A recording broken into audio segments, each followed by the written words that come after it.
Hey folks, Farming with Chef Matt. Retake. Had to be done. This is the second take. Got a mosquito. It's driving me nuts. It's going to bite it in a hurry.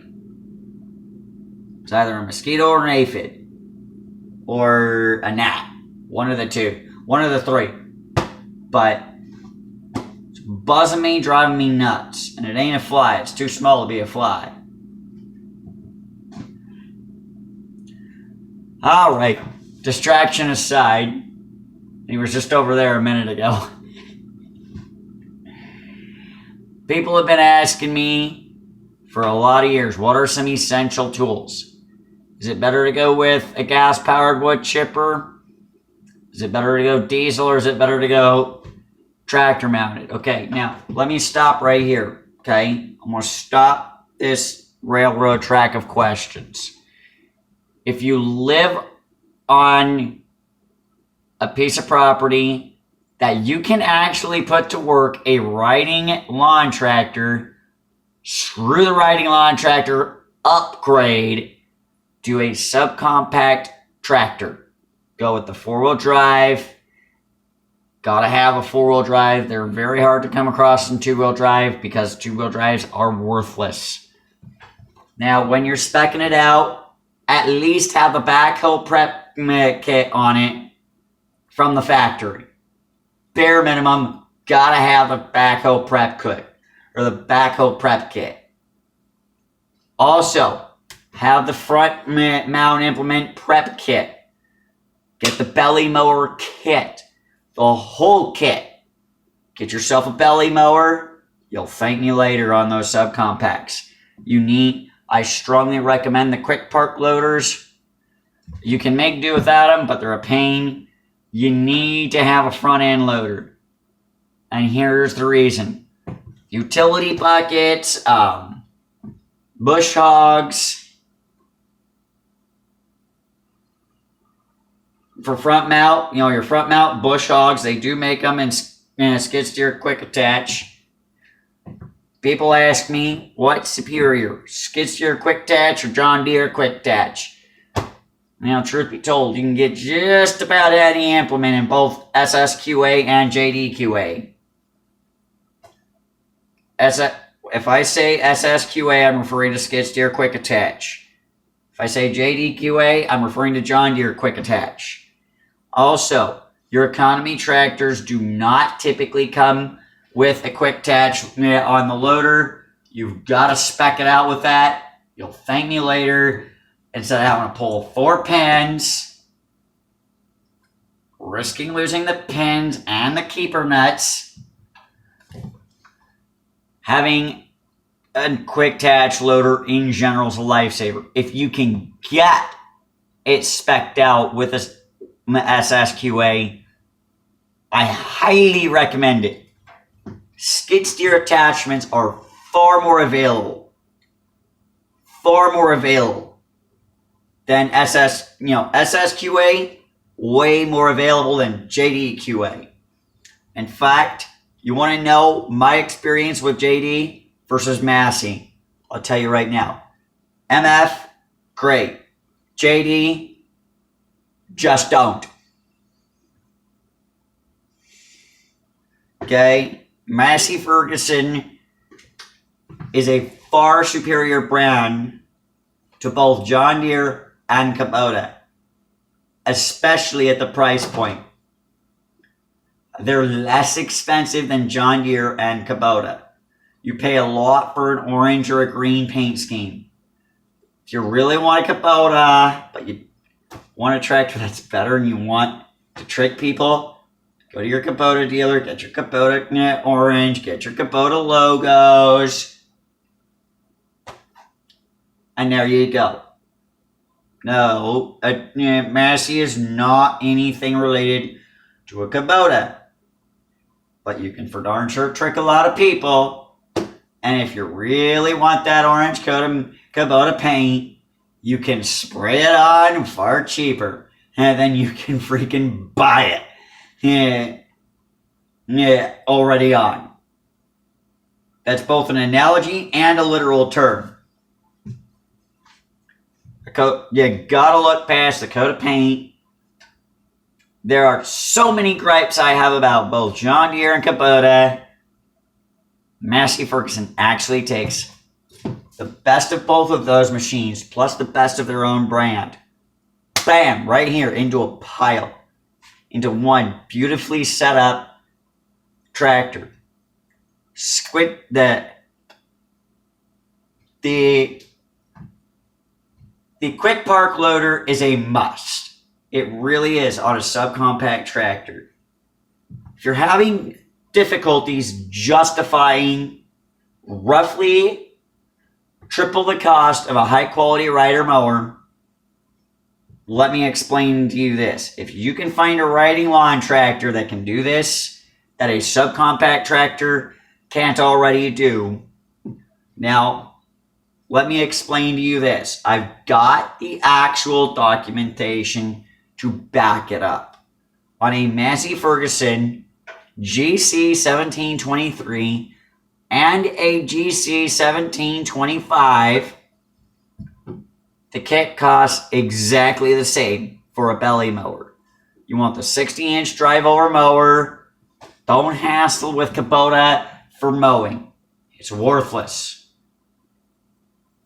Quite frankly, I highly recommend you steer clear of Kubota, and even more so steer clear of John Deere. I see them everywhere on the internet. Oh, John Deere's so great, there's no flaw. And I hear it all the time. Oh, John Deere's so great, no flaws, life's gravy.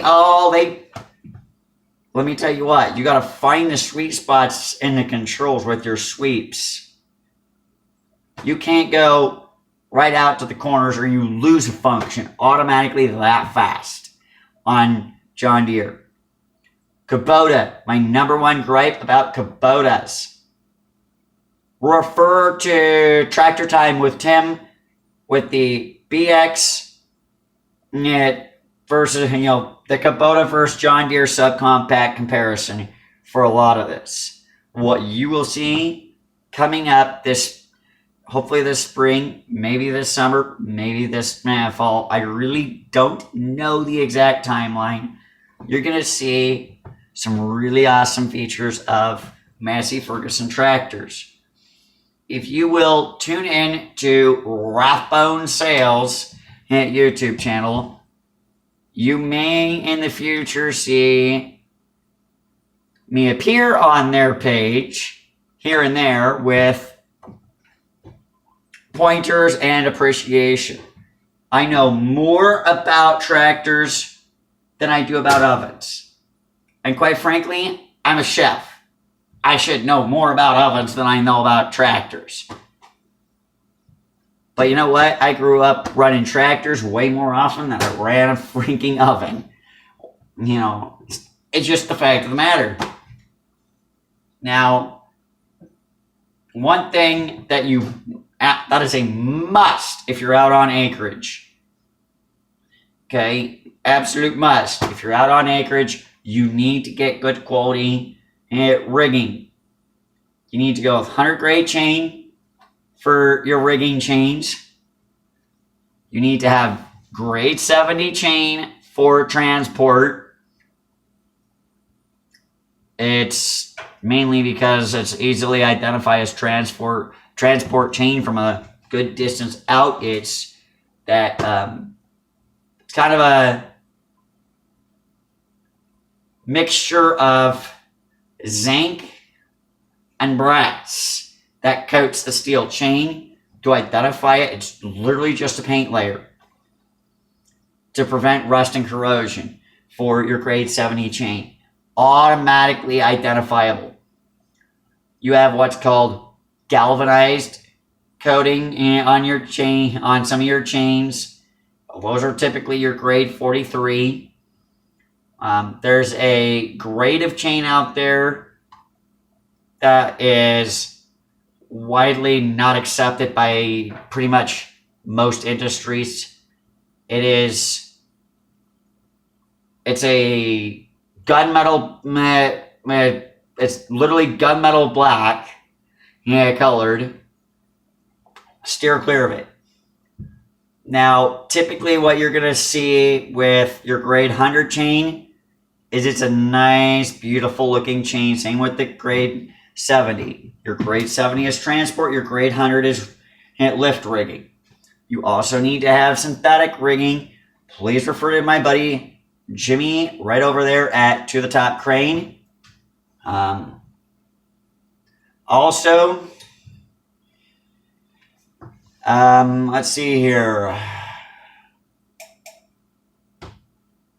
When it comes to transporting your tractor, you've got to make sure that when you're getting a tractor, you have a tow vehicle rated for at least $5,000 for at least 5,000 pounds.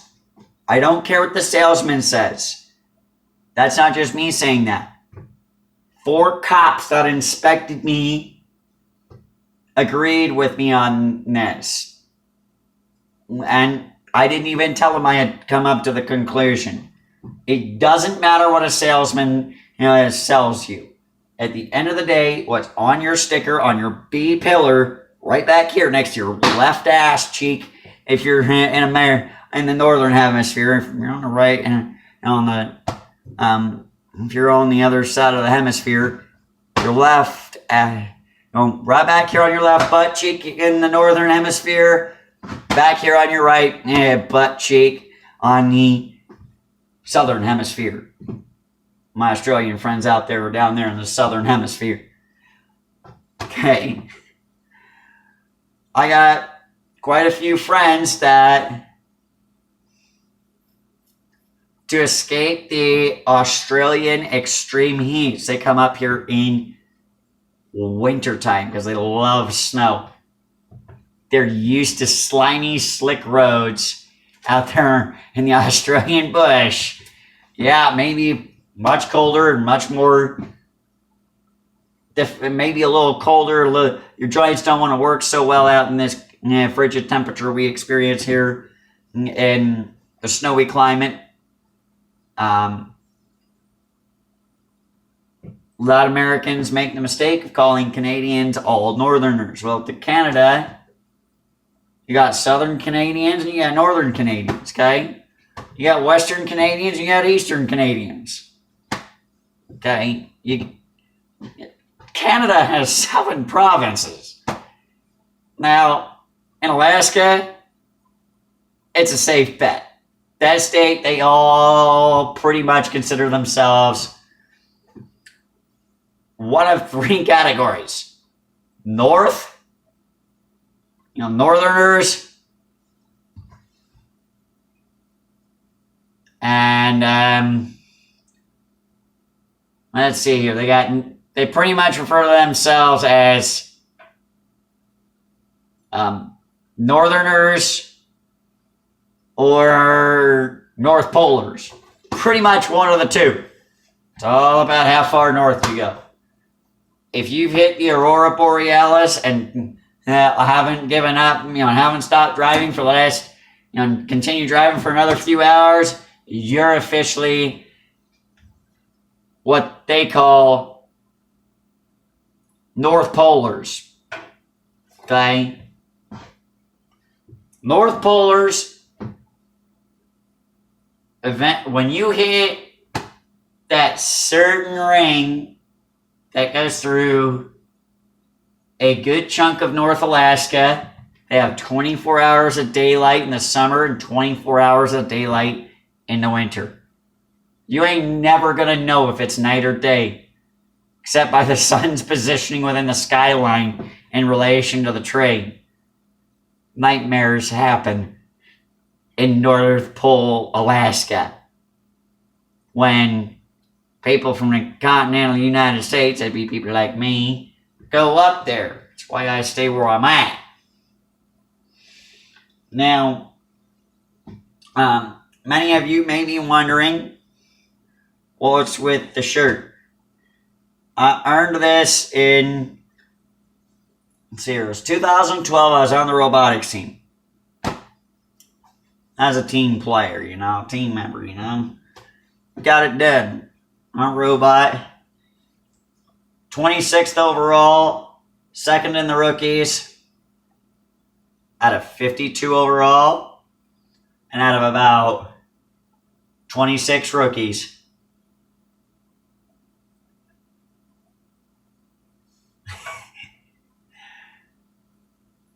We were either 26th or 28th overall.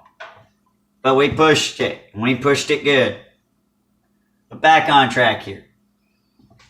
You may be wondering, is a system such as the Nest system worth it for a vehicle?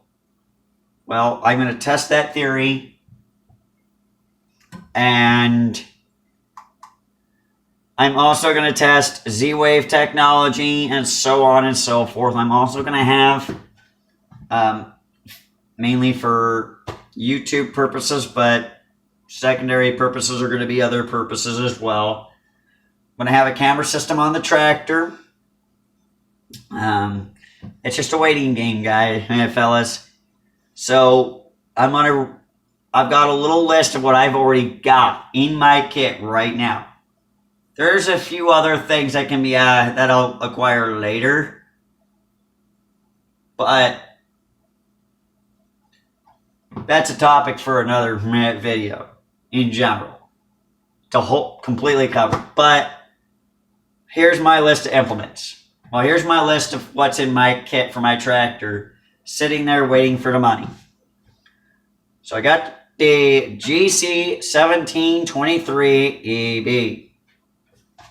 Now, there's no difference between the 23 and the 25 horsepower tractors at Massey, other than your max RPM speed. Other than that, there's no differences. You want a 25 horse tractor for the cost of a 23, get the 23, set the max RPM to what the 25 horse is rated at. That's it. That's all they do differently. Nothing else. Moving along. Right. So I got the GC 1723 EB in the kit. I have an addition. This is also what's added into the kit. I have a box scraper, 60-inch, a 60-inch rear blade, a 60-inch landscape rake. Now we need to move up a little bit to between the wheels of the tractor. I've got my belly mower all spec'd out on that in the kit. And up front, I have, in addition to the kit, a pair of pallet forks. The kit. Now, the belly mower is a 60-inch drive over deck. The 60-inch drive over deck, it's not quite as fancy as the John Deere. It's, middle of the road. Right. Now, continuing on, why did I go with pair of pallet forks? Well, an actual dedicated pair of pallet forks goes a long way for lifting heavy loads, like moving boulders and whatnot, loading boulders into pickup trucks. Hopefully you get the picture now. Also, moving pallets, kind of their main design purposes. Also, moving bales of hay, straw, and corn fodder. You may be wondering what corn fodder is. Jump on over to One and Only Farmer. That is ONELONLEYFARMER, all one word.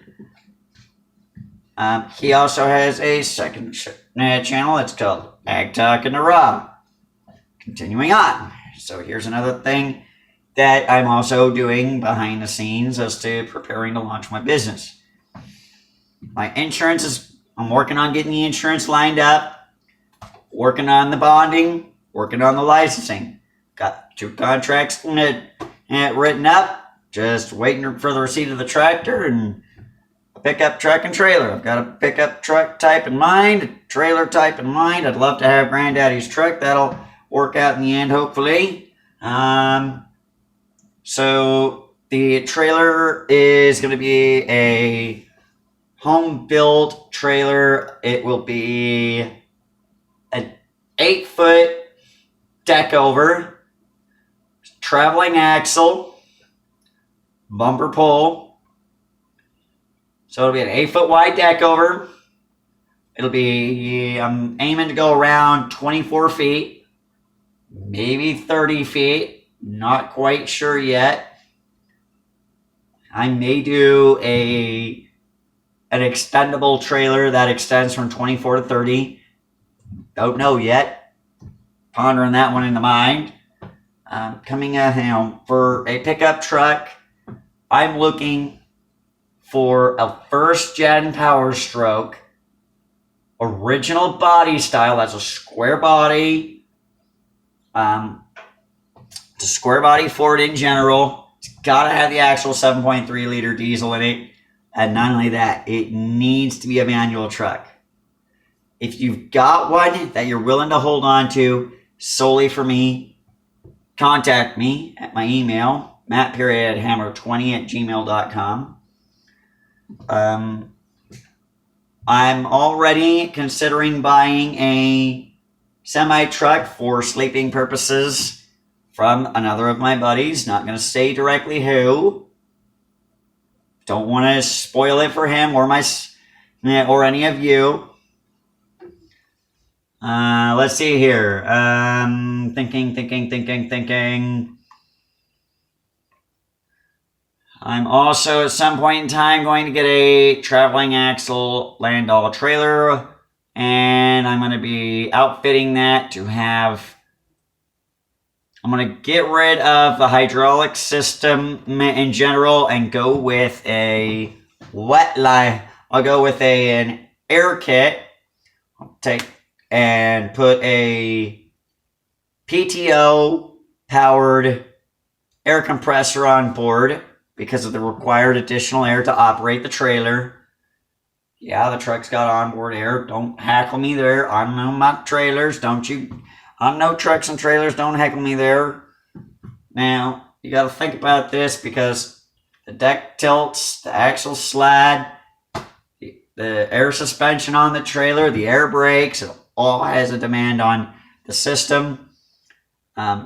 Throwing into the picture, got to have the winch, both winches on the trailer that are going to be there ultimately. I'll have a steel line and a synthetic line winch, preferably worm drive. Any of you have worm drive winches that are electric winches, preferably, that are rated for at least 30,000 pounds. Doesn't matter how good a shape the cable's in. I can replace the cable. I'm a mechanic in general. So if you got a winch or two rated for at least 30,000 pounds laying around and you're willing to hold on to it for me, throw me an email. Same email address I listed before. Alright, continuing on. If you have a 4-in-1 bucket that you'd be willing to part with and so that you can upgrade, let me know in my email. Send me an email about that. Also, one more thing here that kind of looking for and kind of interested in is, let me think here.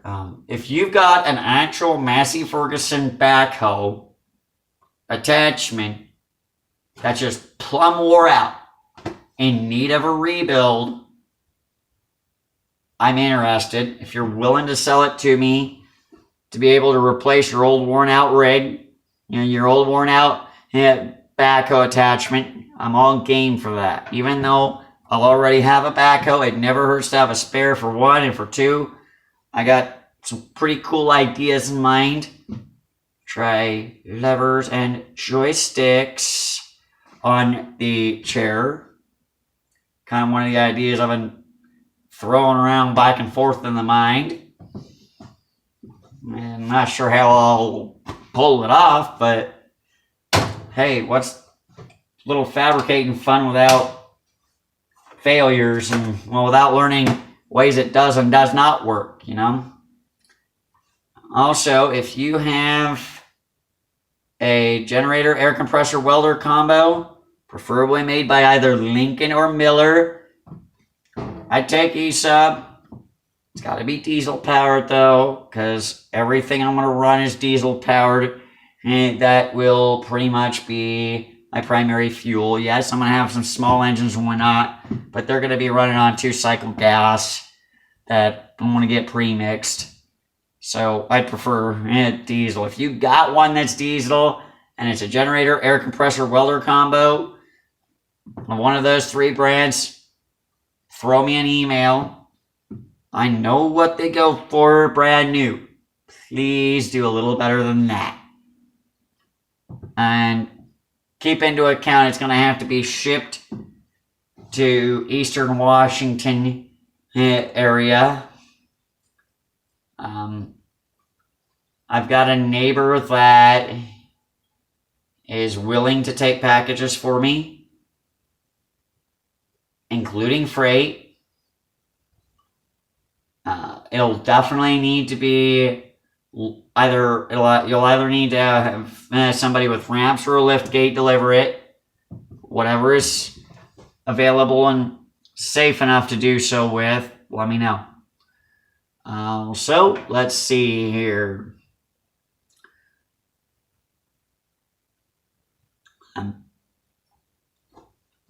If you're wondering where all this money I'm landing on is coming from, don't you worry.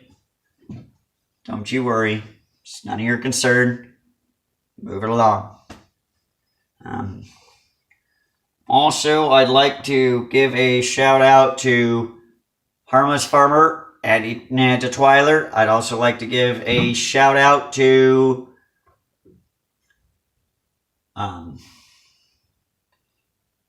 who was it that Andy wanted me to give a shout out to? Andy, I'm sorry, brother. It's not on the tip of my tongue right now. Not even at the tip of my tongue. I 100% completely forgot about it. He's a guy just like you, with no arm, who lost his arms in a farming accident, is a rifleman. I'm sure you could throw the comment down there in that commenting dirt pit, and I'll pin it to the top. Much appreciated, Andy. Like to give a shout out to Tim of Cotton Top 3. Give Tim Derrick a call. His dad and his mother, and also his mechanic. No, not his personal mechanic, but one of his mechanic buddies over there at a fellow shop that he's contracted out with. He was crushed in a skid steer accident while fixing a skid steer, and it can happen to literally anyone who works on skid steers. It really can. Check out Tim's channel for that. COTON, TOP, the number 3. It's all one word. Again, that is COTON and TOP3 for a YouTube channel. It's also an actual business. Now, also, if you're wondering who Mr. Wade of Logger Wade, where to find him, search Logger Wade on YouTube. And before you go pecker checking him about his logging skills and whatnot, he's been doing it literally since he was a young boy. We're talking 8 years old, I think it was. Also, I have no association with my father, but I want to give him a shout out anyway. Jump on over to Paul Hammerschmidt. Don't tell him who sent you. Just take a peek at his videos. Also, I got a few more shout outs. I'd like to give a shout out to Trucking Along with Kiersey. That's Trucking Along with Kiersey. Yeah, on YouTube. Another one that I'd like to give a shout out to is Goodson's All-Terrain Net Logging. Really good old boy. Used to be on the hit Discovery show Swamp Loggers. Also, if you're wondering why Bobby Goodson has that accent, head out on that bayou looking for adventure. He's a Southeasterner. Let's see here. Last and final shout out outside of my network is Prep Cook. Now to give shout outs within my network, which quite frankly, none of us are monetized. None of these channels are monetized at all that I'm about to list off to you. Prep Cook's not in my network, but it's a honorable mention. Check out Chef Matt Hammerschmidt, LEM 1165. Farming with Chef Matt is one you're already at, so no need to give that one a shout out. Check out Towing Help, Matt Hammertech, and Fab and Tech for hauling, towing, and recovery. And finally, we have Towing Help to mention, and I know there's one more. I got them all. Tune in for another one, and God bless, and you're going to reap what you sow, so plant seeds of good things instead of plants of bad things. For those who have the faith in God of a mustard seed, will grow and flourish. Of at least a mustard seed will grow and flourish, and forever be thankful for planting that seed. God blesses us every day. Tune in for another one, and if you haven't already, check out the rest of my channel and the rest of my channels. I also encourage you to consider subscribing to my channels if you're interested. I ask you to give me a little bit of a rating and put a comment as to what led you to rating my video, each of my videos accordingly. Certainly helps, and it helps both you, myself, and everyone else out who watches, making sure my content steers in the right direction, because we gotta crank that wheel and flip around to another video sometime in the future. And we're gonna blow the black smoke on that little tractor eventually. Just time. It's just time. Thank you. Have a good one.